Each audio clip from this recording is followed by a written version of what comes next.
Effect of temperature on resistance. देखो बाबू लोग, बहुत आसान है। इसमें एक फॉर्मूला आया था हम लोग का, क्या था जी?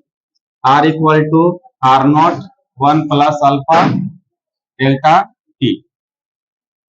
ठीक है, अल्फा डेल्टा टी। यहाँ पे देखिए अल्फा डेल्टा टी, ये जो डेल्टा टी है ना, इसको हम लोग क्या बोलते हैं? Temperature temperature difference. और डेल्टा टी मीन्स क्या होता है? डेल्टा टी, देखिए delta T means very small small change, very small change, बहुत बहुत कम चेंज अगर आती है, सुन रहे बाबू? ठीक है, मतलब बहुत कम चेंज आता है तो उसको हम लोग डेल्टा टी लिखते हैं, है ना। और ये जो हमारा यहाँ पर अल्फा था, इस अल्फा को क्या बोलते हैं? इसको बोलते हैं टेम्परेचर कोएफिशिएंट ऑफ रेजिस्टेंस। और सबसे इंपॉर्टेंट पॉइंट इसका एग्जाम के लिए, यूनिट क्या होता है? पर डिग्री सेल्सियस या पर डिग्री सेंटीग्रेड।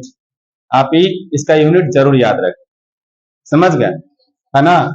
चलिए, अब इसके बाद जो है कि इसके लिए देखिए बहुत कम चेंज रहेगा तब, लेकिन अगर बहुत ज्यादा चेंज आ जाएगा, जैसे बहुत कम चेंज कहने का मतलब कैसे होता है कि T2 हमारा, देखिए पहले T1, देखिए T1 हमारा जो है, मान लेते हैं कि 27 डिग्री सेल्सियस है, जिसको क्या बोलते हैं? रूम टेम्परेचर बोलते हैं ना। ठीक है, अब बहुत कम चेंज आएगा, मतलब ऐसे 27.00325 डिग्री सेल्सियस। देखिए 27 का 27 ही है, और चेंज जो आया है यहां से देखिए 0.00325 डिग्री सेल्सियस, यही हमारा क्या है? Delta T. बहुत कम चेंज है, तो उसके लिए इस फॉर्मूला को लिखा जाता है। लेकिन अगर ज्यादा चेंज आ जाएगा तब, अगर मोर चेंज आ जाता है तब उसे हम कैसे लिखें? तो उसके लिए देखिए जो बताए थे कि D are means change in resistance. यहां पर रेजिस्टेंस कुछ रहेगा, यहां पर कुछ, इसको R1 और इसको क्या लिखते थे? R2, R0 और R ना। तो ऐसा रहेगा, तो किस पे डिपेंड करता है? तो ओरिजिनल ओरिजिनल जो रेजिस्टेंस है उस पर डिपेंड करेगा, और दूसरा नंबर डेल्टा टी पर डिपेंड करेगा। ये मेन फार्मूला है ओरिजिनल, जहां से फार्मूला हमारा स्टार्ट होता है। मतलब प्रैक्टिकली इस बात को बताया गया कि जो रेजिस्टेंस में चेंज आएगा due to change in temperature, वो उसके डायरेक्टली प्रोपोर्शनल रहे। मतलब अगर रेजिस्टेंस चेंज हो रहा है, इसका मतलब यह हुआ कि किस पे डिपेंड करेगा? Change in temperature. जैसे जैसे टेम्परेचर में चेंज आएगा उस तरह से रेजिस्टेंस में चेंज आएगा, और ओरिजिनल जो रेजिस्टेंस है उसके ऊपर डिपेंड करता है। ये बात आपको याद रखना। अब इसको हम लोग सॉल्व करेंगे तो किस तरह से आता है? तो D R is equal to, यहां से एक प्रोपोर्शनलिटी कांस्टेंट आएगा, जिसको अगेन हम फिर से क्या रखेंगे? अल्फा ही रखेंगे, फिर से अल्फा ही रखेंगे, और ये हो जाएगा आर नॉट और डी टी। समझ में आ रहा? अब देखिए आपको ये बताए थे कि दोनों तरफ डी लगा हुआ रहेगा, तो इसको इंटीग्रेट करते तो टोटल निकल करके आता है, टोटल, है ना। तो टोटल निकालने के लिए तो देखिए r के साथ r रहेगा, t के साथ t रहेगा, x के साथ x रहता है। ऐसे पढ़ा है इंटीग्रेशन और डिफरेंशिएशन में, पढ़ा है ना। तो बस वही छोटा सा दिमाग आपको लगाना है कि D R divided by R naught equal to alpha D T. समझ में आ रहा? अब हम टोटल निकालना चाहते हैं तो इसके लिए हमको क्या करना पड़ेगा? इंटीग्रेट करना पड़ेगा। ऐसे देखिए D R by R naught, और इधर हो जाएगा अल्फा और डी टी। समझ में आ रहा? कोई दिक्कत नहीं ना। अब इसको देखिए कैसे इंटीग्रेट करते हैं। आपको एक फॉर्मूला याद रखना है, dx बाई एक्स है, तो इसका आंसर क्या हो जाता है? log x। समझ रहे हैं? ये है इंटीग्रेशन। और ऐसे अगर लिखा हुआ है 1 by x into D x divided by D x, देखिए ऐसे अगर इस प्रकार से लिखा हुआ है, देखो जी अगर 1/x का इंटीग्रेशन करेंगे तो log x हो जाएगा, समझ रहे हैं? और 1/x का डिफरेंशिएशन करेंगे तब क्या हो जाएगा? 1/x का करेंगे, नहीं नहीं गलती लिख रहे हैं,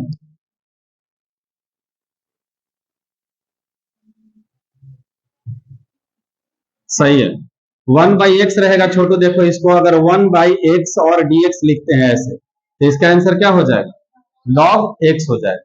और अगर हम डिफरेंशिएशन करते हैं ऐसे log x का तो इसका आंसर 1/x हो जाएगा, ठीक है ना? जस्ट उल्टा हो जाता है, log x का डिफरेंशिएशन 1/x, तो 1/x का इंटीग्रेशन क्या हो जाएगा?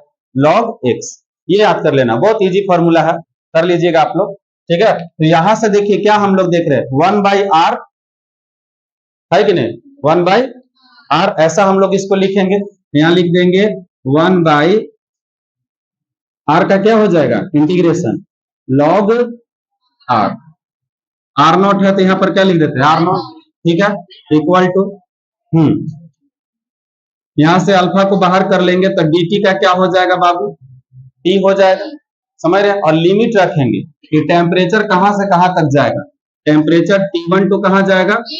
T2 तक जाएगा, या 0 से स्टार्ट करेगा, ऐसा भी T1 को हम लोग कितना ले सकते हैं? 0, और इसको कितना रख सकते हैं? T रख सकते हैं कि नहीं? समझ में आ रहा है? ठीक है। और इसके बाद देखिए इसका रेजिस्टेंस कहां से स्टार्ट होगा? पहले रेजिस्टेंस कुछ होगा और बाद में रेजिस्टेंस फिर से कुछ हो जाएगा। लिमिट रख रहे हैं, समझिए, R1 टू R2 लिमिट रख दी, तो हम लोग यहां पर लगा देंगे इस प्रकार से R1 R2, और यहाँ पे क्या लगा देंगे? 0 मन है तो 0 रखिए और T रखिए, या T1 T2 रखिए, आपकी मर्जी है। समझ में आया वाला? फिर से समझाना पड़ेगा, आ रहा है ना? बहुत इजी है।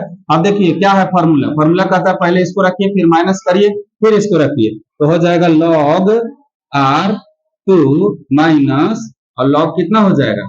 R1, ठीक है, इक्वल टू अल्फा, और इसको हम लोग लिखेंगे तो कितना रखेंगे? कोई दिक्कत? तो ये रखेंगे। अब देखिए यहाँ पर log का फॉर्मूला देखिएगा, माइनस रहेगा तो बटा में आ जाएगा, प्लस रहेगा तो गुना में हो जाता है। कैसे होता है इससे देखो आप लोग कैसे लिखेंगे इसको, log R2 by R1 equal to यहाँ पर कितना हो जाएगा? अल्फा टी, ठीक है। और न्यूक्लियस चैप्टर पढ़िएगा तो ऐसा ही सेम टू सेम इंटीग्रेशन आपको मिलेगा सेकेंड बुक में। तो फिर से अब देखिए यहाँ से जब log को हटाएंगे बाबू, तो रूल क्या है? log को हटाएंगे तो इधर आ जाएगा e, इधर क्या आ जाएगा? e, एक्सपोनेंशियल फंक्शन, और जब e आ जाएगा तो ये वाला जो यहाँ पर टर्म है ना, इसका पावर में चला जाएगा, ऐसे पावर में चला जाएगा। समझ रहे आप लोग? अब बताइए यहां से अगर हम R2 निकालेंगे, R2 बताइए कौन सा रेजिस्टेंस है? फाइनल रेजिस्टेंस है ना, क्या है? Final resistance. तो ये यहाँ मल्टीप्लाई हो जाएगा, तो हो जाएगा R1 e to the power alpha T. और इसी को अगर हम लोग लिखना चाहेंगे तो ऐसे लिखेंगे, इसको R लिखेंगे तो इसको क्या लिखते हैं? R0 इनिशियल टेम्परेचर रेजिस्टेंस, और E अल्फा टी। ये हमारा क्या बन के आ गया? फॉर्मूला। जब ज्यादा चेंज होगा टेम्परेचर में, अब माइनर चेंज होगा तो इसी फॉर्मूला से काम चल जाएगा हमारा। माइनर चेंज होगा, बहुत कम चेंज होगा, इस फॉर्मूला से काम चल जाएगा। देखिए इससे हमारा काम चल जाएगा। बहुत कम चेंज आएगा टेम्परेचर में तब, लेकिन बहुत ज्यादा चेंज आएगा तब क्या होगा? ये सब है फॉर्मूला हम लोग का, है ना। यहाँ पे इसको घेर दिए हैं कि 1/x का इंटीग्रेशन log x होता है, और log x का डिफरेंशिएशन क्या होता है? 1/x होता है। फिर से एक बार देख लो अच्छा से आप लोग, इसी फॉर्मूला को फिर से यहाँ पर शुरुआती बता रहे हैं कि कैसे होता है ये वाला। इसको भी आप लिख सकते हैं यहाँ पर, हाँ देखिए इसको इसमें मल्टीप्लाई कर दो, इसको इसमें मल्टीप्लाई कर दो, और इस r को इधर ले जाओ। समझ रहे हैं? देखिए क्या हो जाएगा? r माइनस R0 और R0 अल्फा डेल्टा टी हो जाएगा कि नहीं? और इसी को क्या लिख देंगे? इसी को लिख देंगे delta R equal to R0 alpha delta T. यही फॉर्मूला यहाँ पर देखिए dr लिखल है, R हो गया, अल्फा यहाँ निकाल करके लाते हैं, ठीक है, और क्या हो जाएगा? Delta T. यही फॉर्मूला, अलग फॉर्मूला नहीं है। तो ये मेन है, देख लो, समझ में आया? कोई दिक्कत? नहीं है ना। अब देखिए क्या बोला, ऐसा एक मतलब आपको देखिएगा जेई के क्वेश्चन में आपको लिखा हुआ है, बहुत इजी है, इसके ऊपर तुरंत से बना लोगे कि इसमें लिखा है कि इसका वैल्यू है 10 ओम। कितना रखा है? 10 ओम। ठीक है, देखो जी, और अल्फा का जो वैल्यू है, ये जो अल्फा है, अल्फा का वैल्यू 1/273 अल्फा का वैल्यू। और क्या लिखेंगे? यूनिट पर डिग्री सेल्सियस, ऐसे लिखा हुआ है क्वेश्चन, बहुत इजी रहता है, आसानी से बना सकते हैं, समझ रहे हो। अब बताइए 273 केल्विन पे बोला कि जब टेम्परेचर कितना हो जाए, 273, जैसे यहां पर डिग्री सेल्सियस में है ना, ठीक है, डिग्री सेल्सियस में है तो इसको भी क्या में रख लेते हैं, डिग्री सेल्सियस। ठीक है, तो 273 डिग्री सेल्सियस पे रेजिस्टेंस क्या होगा? नहीं समझ पा रहे हैं, कोई दिक्कत है बोलिए, पता चल रहा है? ये फॉर्मूला आपके सामने है, छोड़ दो, दिमाग लगाओ, यहां देखो जी, रेजिस्टेंस बोला कितना है, इनिशियल रेजिस्टेंस कितना है, 10 ओम, ऐसा लिखा हुआ सवाल में, ठीक है, 10 ओम है। अब बोला कि अल्फा का मान भी आपको दे दिया क्वेश्चन में। अब बोला कि जब टेम्परेचर 273 डिग्री सेल्सियस हो जाए, बहुत बड़ा चेंज हो गया ना, नहीं समझ में आ रहा है, पता चल रहा है जी, बहुत बड़ा चेंज हो गया, मतलब टेम्परेचर बढ़ते बढ़ते कितना हो गया, 273 डिग्री सेल्सियस आ जाए टेम्परेचर, तो बोल रहा है कि बताइए कि रेजिस्टेंस का वैल्यू कितना होगा, आर इक्वल टू कितना होगा। तो बस रख दो, इसके ऊपर रख देंगे तो ये 10 हो जाएगा, ई हो जाएगा, अल्फा का वैल्यू 1/273 और टी का वैल्यू 273, कैंसिल होकर कितना हो जाएगा 1, तो कितना लिखेंगे 10 into T to the power 1, तो 1 ही रखेंगे, छोड़ देंगे। अब ई का वैल्यू कितना होता है, आप अपना क्या बोलते रहता है ना मोबाइल में कैलकुलेटर, उसमें भी ई का वैल्यू देखिएगा तो ये लगभग 2.7 और फिर ऐसे रहता है 2 3 4 5 6 ऐसे कुछ, समझ गए। तो लगभग कितना इसका आता है 10 इंटू 2.7। तो इसको जब हम लोग सॉल्व करेंगे तो कितना हो जाएगा, 10 से मल्टीप्लाई करेंगे तो 27 ओम, 27 ओम। बताइए पहले कितना रेजिस्टेंस था, ध्यान से देखो, पहले 10 था, अब कितना हो गया 27, बढ़ गया कि नहीं, 10 से फिर बढ़ के कितना हो गया 27 को, मतलब ऐसा कुछ है, समझ में आ रहा है। तो आसानी से हम लोग इसको बना सकते हैं, ये वाला न्यूमेरिकल तो काफी आसान हो गया, वो सबके कंपेरिजन नहीं हो गया, लेकिन ये फॉर्मूला पता होना चाहिए कि ये फॉर्मूला कैसे बनता है। तो कैसे बनता है बना के आपको दिखा दिए हैं, देख लीजिए, फिर से समझाना है, बोलिए, ठीक है।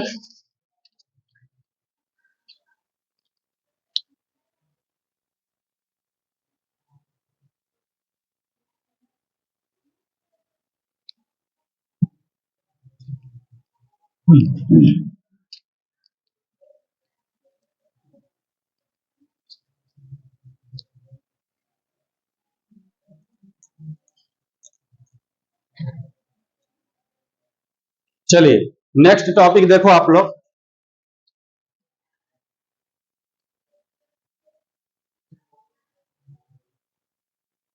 Electrical power. एक छोटा सा टॉपिक है जो आपको बुक में लिखा हुआ है तो पढ़ा दे रहे हैं, इलेक्ट्रिकल पावर। बताइए सबसे पहले आप लोग ये बताइए, पावर बराबर क्या होता है, वर्क डन, है ना, डिवाइडेड बाय टाइम, समझ में आ रहा। एनर्जी क्या होता है, capacity of doing work. Energy जब आपसे कोई पूछेगा तो आपको याद रखना है कैपेसिटी ऑफ डूइंग वर्क। बाबू हम लोग अब यहां पर कौन सा एनर्जी रख लेते हैं, इलेक्ट्रिकल एनर्जी। इलेक्ट्रिकल एनर्जी देखो जी सब लोग, इलेक्ट्रिकल एनर्जी, तो capacity of doing electrical work. और इलेक्ट्रिकल एनर्जी कौन यूज करेगा, यूज्ड बाय, कौन करेगा जी, तो आपके घर का बल्ब करेगा, आपके घर में जो फैन होगा वो सब करेगा, इन लोग सब किससे चलता है, इलेक्ट्रिकल एनर्जी से चलता है। कोई भी गाड़ी अगर चल रही है तो किससे चल रही है, इलेक्ट्रिकल एनर्जी से, समझ रहे हैं कि नहीं। तो इलेक्ट्रिकल एनर्जी जो है, तो यहां पर जो होता है रेट ऑफ डूइंग, देखिए rate of doing work is called energy. तो रेट ऑफ डूइंग वर्क हम लोग लिखेंगे और इसी को क्या बोला जाता है, एनर्जी। जैसे रेट ऑफ, रेट का मतलब क्या है, टाइम से डिवाइड कर दिए, समझ रहे कि नहीं, और वर्क तो वर्क के लिए किसकी रिक्वायरमेंट होती है? रिक्वायर्ड किसकी जरूरत होती है? वर्क अगर आप करना चाहते हैं तो एनर्जी की जरूरत होती है। तो इलेक्ट्रिकल पावर में इलेक्ट्रिकल वर्क करेंगे और इलेक्ट्रिकल वर्क किसकी सहायता से होगा? इलेक्ट्रिकल एनर्जी की सहायता से। ठीक है, तो देखो आप लोग एक चीज यहाँ पर बता रहे हैं, तो हम लोग इसको लिखेंगे P equal to W by T. ठीक है, और इसका यूनिट वगैरह अगर हमको लिखना होगा बाबू यूनिट, तो यहाँ पर यूनिट क्या हो जाएगा? जूल, और नीचे क्या हो जाएगा? सेकेंड। तो क्या लिखेंगे इसका बताइए? तो हो जाएगा जूल पर सेकेंड, मतलब जूल पर सेकेंड। और एक इसके लिए स्पेशल आता है जिसको हम लोग बोलते हैं वाट, डब्ल्यू से इंडिकेट करेंगे तो हो जाएगा वाट। समझ में आ रहा है? एग्जाम के लिए काफी इंपॉर्टेंट है। और देखिए आप लोग छोटे छोटे रहते हैं इसमें तो आते ही रहते हैं। इसका डायमेंशन बनाएंगे तो कैसे डायमेंशन बनाएंगे? तो कुछ नहीं करना है, देखिए ये वाट है ना, याद रखिएगा यहाँ पे लिख दिए कि वाट है। इसका क्या होता है? तो M L square T minus two, और नीचे नीचे क्या रहेगा? टी। कितना हो जाएगा? M L square T minus three. और एक इंपॉर्टेंट पॉइंट, ये होता क्या है? स्केलर। चलिए इतना छोटी बातें हैं जो आपको हमेशा पता होना चाहिए, लेकिन अब आगे इसमें हम लोग काम करेंगे और भी इसका फॉर्मूला बनाएंगे। यहां से सब लोग देखो जी, यहां से एक फॉर्मूला हम लोग का निकल करके आएगा W, W is equal to P into T. सारा समझ में? और ये किसको रिप्रेजेंट कर रहा है? ये एनर्जी को रिप्रेजेंट कर रहा है। Energy, energy is equal to power into time, power into time. Energy equal to power into time, ये फॉर्मूला आप जरूर याद रखें। जब भी पावर का बात आएगा तो एनर्जी का formula half M V square, kinetic energy का होता है mgh, ऐसे अलग अलग एनर्जी का फॉर्मेट है जी, है ना। लेकिन पावर बोल दिया कोई व्यक्ति, पावर पावर बोल दिया तो हम लोग क्या लिखेंगे? P इंटू टी लिखेंगे। समझ रहे हैं कि नहीं? अब उसकी सहायता से आप लोग देखिए यहाँ पर, देखो जी सब लोग कैसे बना रहे उसको, उसकी सहायता से। तो W इक्वल टू क्या हो गया हमारा? P इंटू टी हो गया ना। इसको हम लोग क्या लिखेंगे? जूल, और इसको लिखेंगे वाट सेकेंड। समझ में आ रहा है? चलिए एक और चीज देखो, आप लोग पढ़े होंगे W is equal to force into displacement, पढ़े हो? इसको क्या लिखते हैं? जूल, और इसको लिखते हैं न्यूटन, और इसको लिखते हैं मीटर। तो जूल इक्वल टू क्या होता है? न्यूटन मीटर, ये भी यूनिट है। लेकिन यहां पर क्या आ रहा है? Joule equal to watt second आ रहा है, वाट सेकेंड। ध्यान से देखो, ये भी यूनिट है। ये सब न्यूमेरिकल को बनाने में, सॉल्व करने में, यूनिट कन्वर्सन में बड़ी आपको हेल्प करता है। तो वाट सेकेंड समझ में आ रहा ना? जूल किसका यूनिट है? वर्क का या फिर एनर्जी का। और वाट सेकेंड किसका है? उसी का है। और न्यूटन मीटर भी किसका है? उसी का है। समझ में आ रहा है? बढ़िया से। चलो अब आगे इसको समझा रहे, देखिए कैसे इसको लिखा जाएगा ना, वाट सेकेंड। एक और यूनिट हम लोग यूज करते हैं, कॉमर्शियल यूनिट के नाम से इसको जाना जाता है। कॉमर्शियल यूनिट, कॉमर्शियल यूनिट आप लोग घर में जो बिजली बिल आता है उसमें इसको यूज किया जाता है। और इसको क्या लिखा जाता है? Commercial unit. तो किलो वाट आवर, इसको लिख दे रहे पूरा पूरा, देख लीजिए, किलो वाट आवर। अब समझ लीजिए बाबू, किलो का मतलब एक सिंपली नंबर है। किलो मीन्स क्या है? नंबर, जिसको लिखते हैं 10 टू द पावर 3। किलो पहले भी पढ़ाया जा चुका है। किलो मीन्स 10 के पावर 3, किलो का मतलब 1000, ओमेगा मतलब 10 के पावर 6, मतलब 10 लाख। समझ रहे हो कि नहीं? तो 10 के पावर 3 वाट आवर, यहां मिला के देखो आप लोग, देखो जी, वाट सेकेंड। तो वाट क्या है? यूनिट है, और सेकेंड क्या है? टाइम है। उसी प्रकार से यहां पर आप लोग देखिए, आवर भी तो टाइम को रिप्रेजेंट कर रहा है। समझ रहे हैं कि नहीं? तो इसको क्या किया जाता है? वाट तो वाट ही रहेगा, इसको लिख दिया जाता है वन, क्या यहाँ पर जो सेकेंड है ना, सेकेंड, इसको हम लोग लिखेंगे, आवर को कन्वर्ट करेंगे तो कितना हो जाएगा?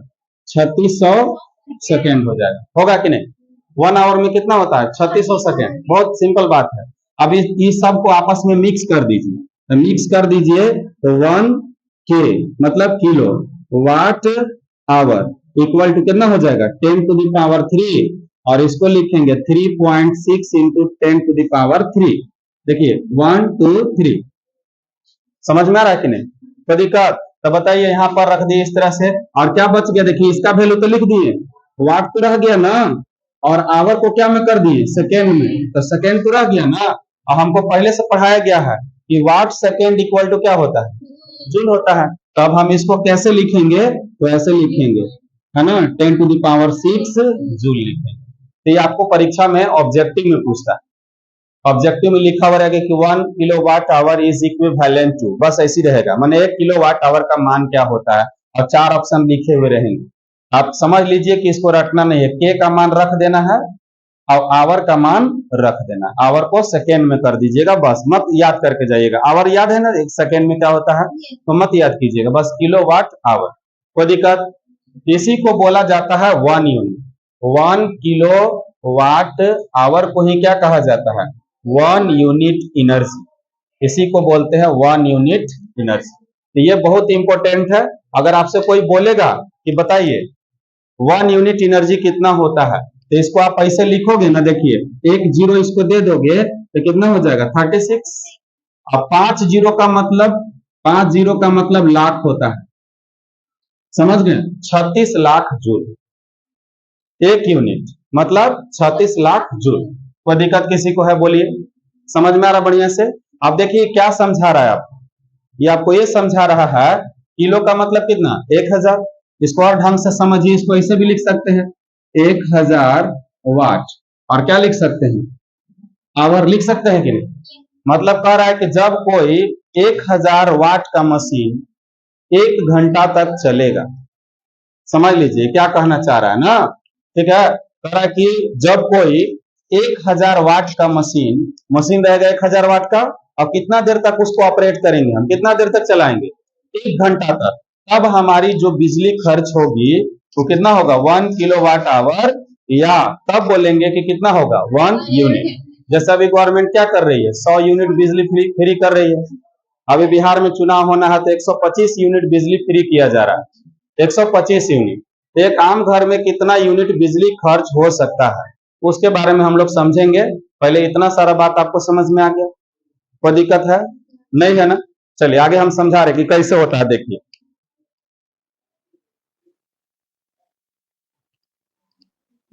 दो जी,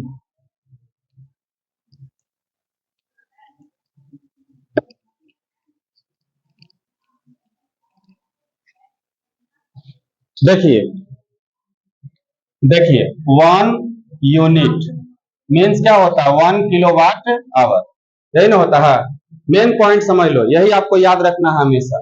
और इसको हम लोग कितना लिखते हैं, 3.6 इंटू 10⁶ जूल, यही ना है। या इसको लिखेंगे 36 लाख जूल। या फिर आप ऐसे समझिए 1000 वाट का जो मशीन है कितना समय तक चलेगा, 1 आवर ना। अब सुनो जी, आपको हम समझा रहे हैं। जैसे एक सिंपल घर के बारे में हम लोग सोच लेते हैं, कोई एक सिंपल आम गरीब आदमी का घर है और गवर्नमेंट उसको फायदा देना चाहती है, सुनिए लड़की, है ना। तो इस घर में मान लेते हैं 10 वाट का 5 बल्ब जल रहा है, मैक्सिमम कर दे रहे हैं 10 बल्ब, है ना, 10 बल्ब उसके घर में जल रहे हैं। 10 ठो बल्ब जला रहा है जी, द्वार पे जला रहा है, और पूजा रूम होता है जिसमें देवी देवता रहते हैं उसमें भी चला रहा है, और बहुत जगह पे चला रहा होगा नहीं, ठीक है। तो कितना हो जाएगा बताइए, वाट मीन्स क्या है, पावर, वाट मीन्स पावर। तो कितना पावर है ये ले रहा है, बताइए कितना, 100 वाट। बोलिए कोई दिक्कत, कितना चला रहा है, 100 वाट। कोई फैन अगर यूज कर रहा है, मान लीजिए उस घर में कोई फैन है, 2 ठो मिनिमम फैन रखा है, बेचारा गरीब आदमी है, 2 पीस, है ना। और एक का मान लेते हैं कोई, मान लीजिए कि 250 वाट का है, कितना का है, 250 वाट का एक, ठीक है। तो कितना हो जाएगा, 500 वाट। उसके घर में बेचारा किसी तरह से अपने पत्नी के लिए क्या लेकर के आ गया है, एगो मिक्सिंग मशीन लेकर के आ गया तक। वॉशिंग मशीन नहीं लाया है, सिर्फ मिक्सिंग मशीन लाया है ताकि मसाला पीस सके, समझ रहे कि नहीं।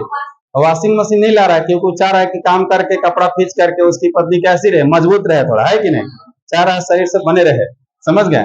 तो मिक्सिंग मशीन लेकर के आ गया, मसाला पीसने वाला रहता है ना, मिक्सिंग ग्राइंडर मशीन, आई मान लीजिए कि 500 वाट का है, कितना का है 500 वाट, ज्यादा नहीं है, मतलब एक नॉर्मल व्यक्ति है, ज्यादा पैसा वाला नहीं है, गरीब आदमी, क्योंकि सरकार किसको बेनिफिट देना चाहती है, गरीब आदमी को। देखो लड़की, देखिए, तो 500 और 500 और 100 कितना हो गया, 1100 वाट। तो 1100 वाट ये आदमी, ये जो पर्सन है यूज कर रहा है।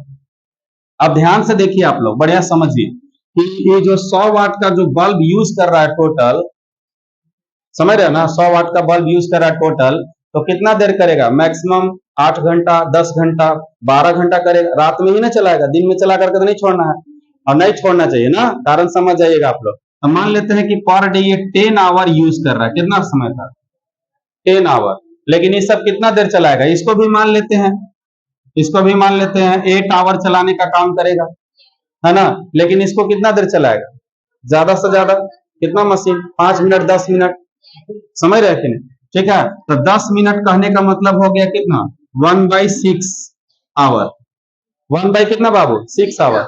इसको देखिए कितना हो गया, ये हो जाएगा 1000 वाट, हो जाएगा ना जी, और ये कितना हो जाएगा, 8 पचे 40, तो कितना हो जाएगा 4000 वाट, और ये कितना हो जाएगा, 6 से भागा दे देंगे,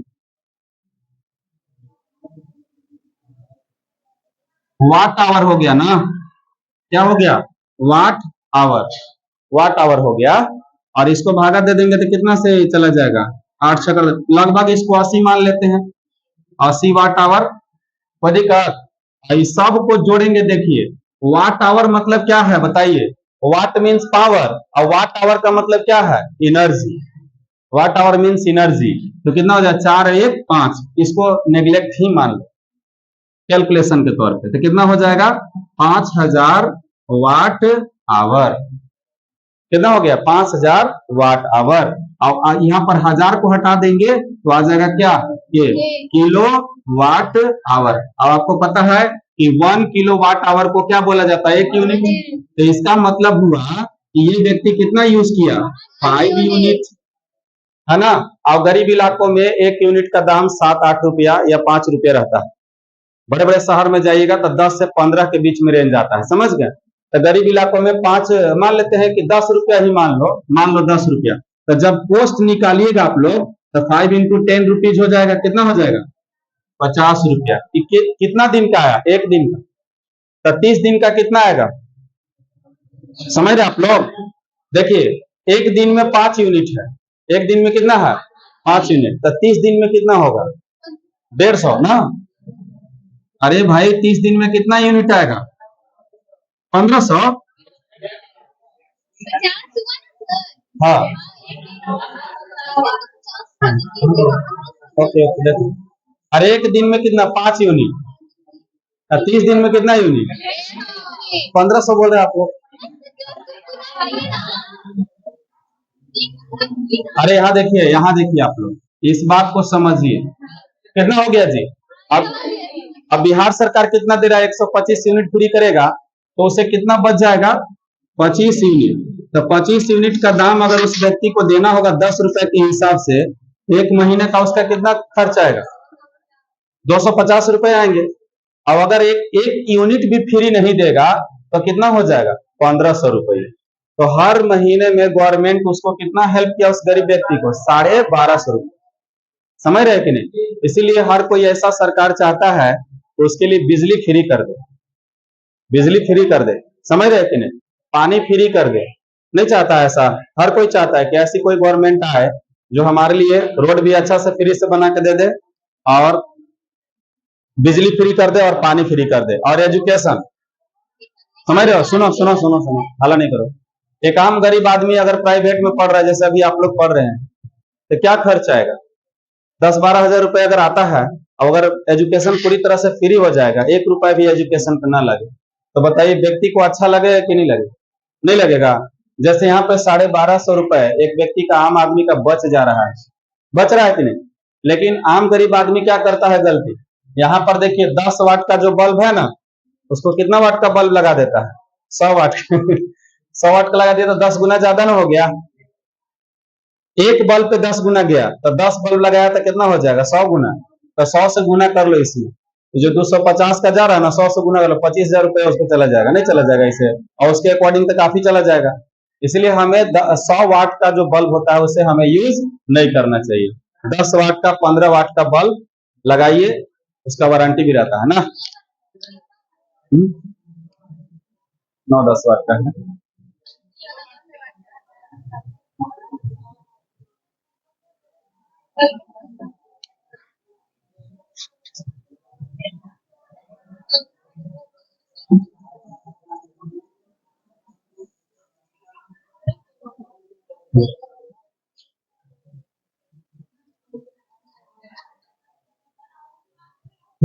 चलिए, हो गया। देखिए देखिए मेन फार्मूला तो यही है। चलो जी देखो, अच्छा ये फार्मूला आपको याद है? देखिए ये वाला formula, V is equal to W by Q लिखते थे, याद आ रहा है? अरे पोटेंशियल का फार्मूला देखो, पोटेंशियल का फार्मूला W बाई क्यू, तो W इक्वल टू कितना आ जाएगा? यहां से अगर W निकालेंगे, वर्क डन निकालेंगे, तो Q इंटू V हो जाएगा, तो इसको यहाँ रख दिए। अब बताइए इसका, देखिए तो फार्मूला आपको पता है, V इंटू आई, क्योंकि I इक्वल टू क्या होता है? Q by T। पढ़े हैं कि नहीं? इसी चैप्टर का फर्स्ट टॉपिक है। तो बताइए पावर का फॉर्मूला क्या हो गया? V इंटू, समझ में आ रहा? चलिए अब बताइए आप लोग, ऐसे आप लोग को तो पता होगा कि V इक्वल टू क्या होता है? आई आर, पढ़े हो? तब यहाँ पे रख दीजिए। बताइए P इक्वल टू कितना हो जाएगा? आई आर इंटू आई। नहीं आ रहा समझ में? आ रहा समझ में? इसके जगह पे रख दिए कि नहीं? तो बताइए क्या हो जाएगा formula? P equal to I square R हो जाएगा। ये भी आपको पी वाई क्यू में मिलेगा सवाल। इसका तीन फॉर्मूला होता है, तीनों आपको लिखा हुआ रहेगा ऑप्शन में, या उसमें से कोई एक रहेगा, आता है देखिएगा आप लोग। चलिए एक और फॉर्मूला बना लेते हैं। देखो जी, आई इक्वल टू कितना हो जाएगा? बताइए आई इक्वल टू V बटा आर हो जाएगा, होता है कि नहीं? यहाँ पे इसको रख दीजिए, तो क्या हो जाएगा? V स्क्वायर बटा आर स्क्वायर इंटू आर। नहीं समझ में आ रहा? देखिए आई स्क्वायर है ना, आई स्क्वायर के जगह पर हम लोग क्या कर दिए? V स्क्वायर बटा आर स्क्वायर, और पहले से आर है ये था, तो यहाँ से एक आर कैंसिल हो जाएगा, तो क्या बचेगा? V square by are.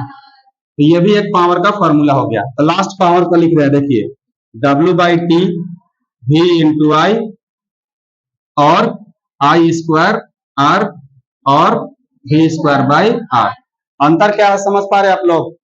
Difference क्या है पता चल रहा है? यहाँ पर वर्क डन दिया हुआ है, यहाँ पर वोल्टेज दिया हुआ है, यहाँ पे करंट है, इसमें भी करंट है लेकिन वोल्टेज है, लेकिन इसमें करंट है तो रेजिस्टेंस है, इसमें वोल्टेज है करंट है तो इसमें वोल्टेज और रेजिस्टेंस है।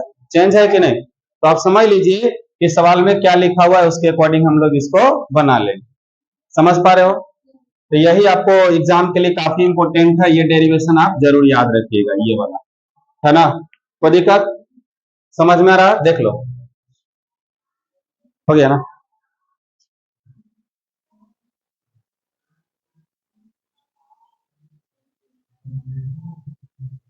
आ रहा बढ़िया से?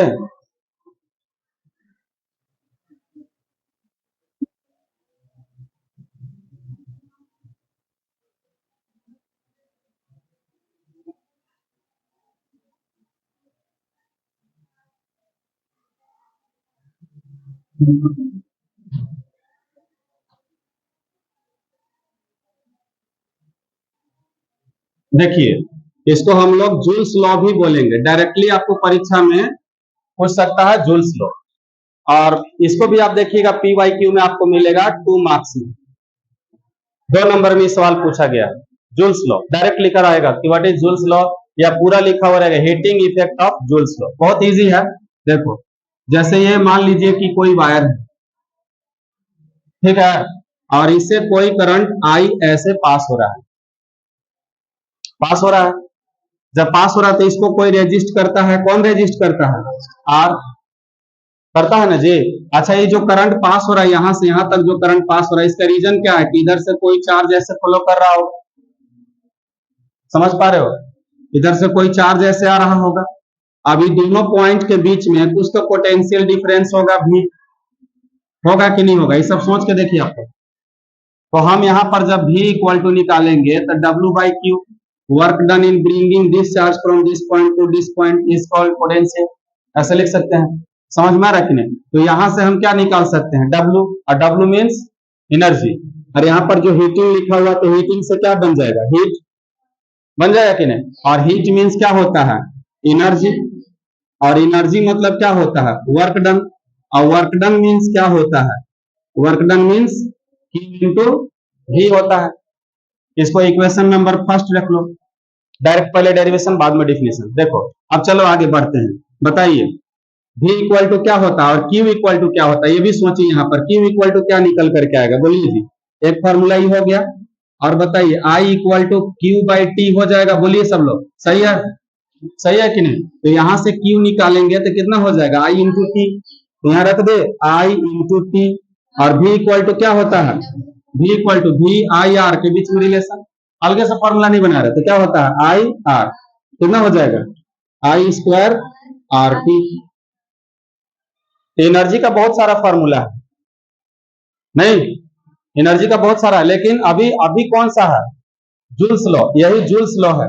इसी को लिखेंगे H इक्वल टू ये H बराबर होगा, H मतलब हीट। तो आपको पता है कि कोई भी अगर वायर है, कोई भी वायर, उससे करंट पास होती है तो वायर गर्म होता है कि नहीं? हीट होता है ना उसमें। और फिर उसके बाद क्या होता है? आपस में शॉर्ट सर्किटिंग होता है। डबल वायर जैसे आप लोग देखे होंगे, इस प्रकार से आपके घर तरफ, घर में आप लोग ले जाते हैं वायर, ऐसा वाला रहता है, नहीं रहता है कि नहीं? ब्रेडेड फॉर्म इसको बोलते हैं, जैसे रहता है ना। तो जब हीट होगा तो ये ऊपर से प्लास्टिक कवर होता है, और हीट के कारण ये प्लास्टिक कवर क्या हो जाएगा? पिघल जाएगा, और पिघल जाएगा तो फिर ये दोनों प्लस माइनस तार आपस में क्या हो जाएगा? सट जाएगा, और सट जाएगा तो फिर यहीं पर क्या हो जाएगा? आग पकड़ लेगा ना, शॉर्ट सर्किटिंग हो जाएगा। किसकी वजह से? अरे आप लोग स्टेबलाइजर देखे हो? स्टेबलाइजर बहुत समय तक चलेगा तो भी गर्म हो जाता है ना। तो इसी को हम लोग क्या बोलते हैं? Heating effect of Joule's law, या heating effect of electric current, heating effect of electric current, ऐसे आपको लिखा हुआ रहेगा। बहुत समय से नहीं पूछा गया क्वेश्चन, तो आपको आ सकता है, इसलिए देख लेना आप लोग।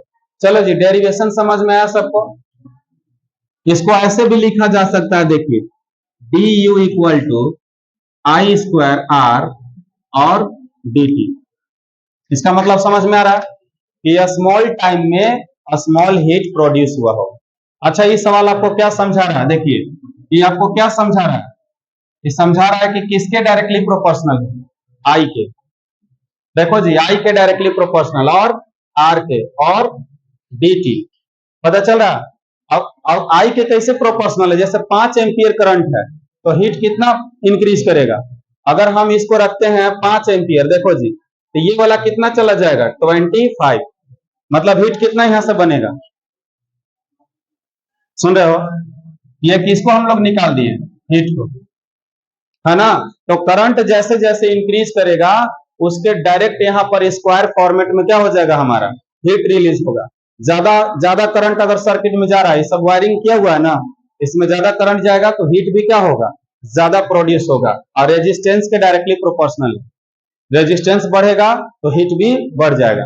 और ज्यादा समय तक अगर हम मशीन को चला रहे हैं, कोई भी मशीन, और उसमें करंट पास हो रही है, तो ये फॉर्मूला बोलता है हमें तो उसमें ज्यादा हीट प्रोड्यूस होगा। सबके डायरेक्टली प्रोपोर्शनल, सबके सब डायरेक्टली प्रोपोर्शनल। समझ में आ रहा है तो लोग? जैसे अभी हमारे पास फॉर्मूला क्या है जी, देखिए आप लोग, H equal to I square R T. मान लेते हैं कि हीट कितना हो गया? 100 जूल प्रोड्यूस हो गया। मान लो कि हीट कितना प्रोड्यूस हुआ? 100 जूल। ठीक है, इसको आप लोग छोड़ दीजिए। और रेजिस्टेंस कितना है? रेजिस्टेंस मान लेते हैं इसमें,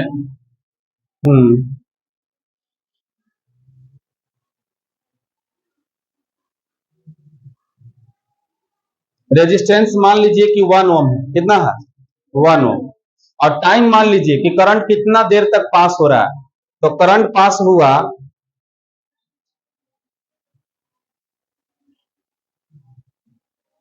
4 सेकेंड। कितना देर तक हुआ जी? 4 सेकेंड। रेजिस्टेंस कितना रखा हुआ है? 1 ओम। और करंट कितना देर तक पास हुआ? 4 सेकेंड। इसी वायर का बात कर लो, यहीं पर इसी वायर का, इस वायर का रेजिस्टेंस कितना है 1 ओम, और कितना समय तक इसमें करंट को हमने पास होने दिया 4 सेकंड तक। तो हमको पता चला कि यहाँ पर हीट कितना प्रोड्यूस हुआ है 100 जूल। तो हम जानना चाहते हैं कि बताइए कि करंट कितना इससे पास हो रहा था, कितना हीट प्रोड्यूस कर दिया। तो बताइए नीचे आ जाएगा, यहाँ पे ऐसे आ जाएगा बाबू, सही लिखे हैं, कितना आ जाएगा 25 और आई स्क्वायर, और आई इक्वल टू निकालेंगे तो रूट ओवर कितना 25 इक्वल टू 5 एम्पियर। समझ रहे आप लोग। तो इस वायर से अगर 4 सेकेंड तक 5 एम्पियर का करंट पास होगा, 4 सेकेंड तक 5 एम्पियर, तो कितना हीट प्रोड्यूस होगा 100 जूल। समझ में रहा कि नहीं। तो इस फार्मूला से हम लोग निकाल सकते हैं कि किसी वायर से, जैसे आपके पास देखिए एक थोड़ा ऐसे सिंपल समझ लो, आपके पास एक वायर है बाबू, एक वायर है, तो हमें जब पता करना है कि इसमें हीट कितना आ रहा है, इसके लिए मुझे क्या पता होना चाहिए करंट, और इसके लिए मुझे क्या पता होना चाहिए इसका रेजिस्टेंस। तो करंट कैसे निकालते हैं, एमीटर से करंट निकाल सकते हैं, वोल्टमीटर से क्या निकाल सकते हो वोल्टेज निकाल सकते हो। तो रेजिस्टेंस कैसे निकालेंगे, इसका रेजिस्टेंस पता करने का बहुत तरीका है। एक पहला कि रो एल बाई ए, लंबाई इसका कैलकुलेट कर लेंगे, और क्रॉस सेक्शनल एरिया। अगर कॉपर का वायर है तो कॉपर का रेजिस्टिविटी पता होता है, आप लोग घर पर भी निकाल सकते हो जी, घर पे कॉपर का रेजिस्टिविटी बुक से ले लेंगे, समझ में आ रहा है। और उसका लंबाई तो अपना से नाप सकते हैं अपना हाथ से, उसका क्रॉस सेक्शनल एरिया भी नाप सकते हैं कितना मोटा है, ये पता कर सकते हैं, और रख देंगे तो रेजिस्टेंस पता चल जाएगा। अब रेजिस्टेंस पता चल जाएगा हमको, अगर ऐसे नहीं पता चलेगा तो ऐसे V बटा I से वोल्ट मीटर लगा देंगे इसके अक्रॉस, इसमें क्या लगा देंगे एमीटर लगा देंगे, तो वोल्टेज बता देगा और वो करंट बता देगा। और इससे हम लोग फिर रेजिस्टेंस निकाल लेंगे, दूसरा तरीका मशीन से निकालने का। और फिर क्या करेंगे बताइए, रेजिस्टेंस पता कर लिए और हम इसमें इसे करंट जोड़ के छोड़ देंगे और टाइम वॉच करेंगे कितना समय तक करंट हमने पास किया, और इसके बाद हम इसका हीट निकाल सकते हैं। समझ गए, तो आसानी से निकाला जा सकता है हीट। तो ये वाला टॉपिक हो गया खत्म, अगला टॉपिक पढ़ेंगे किरचॉफ लॉ ना।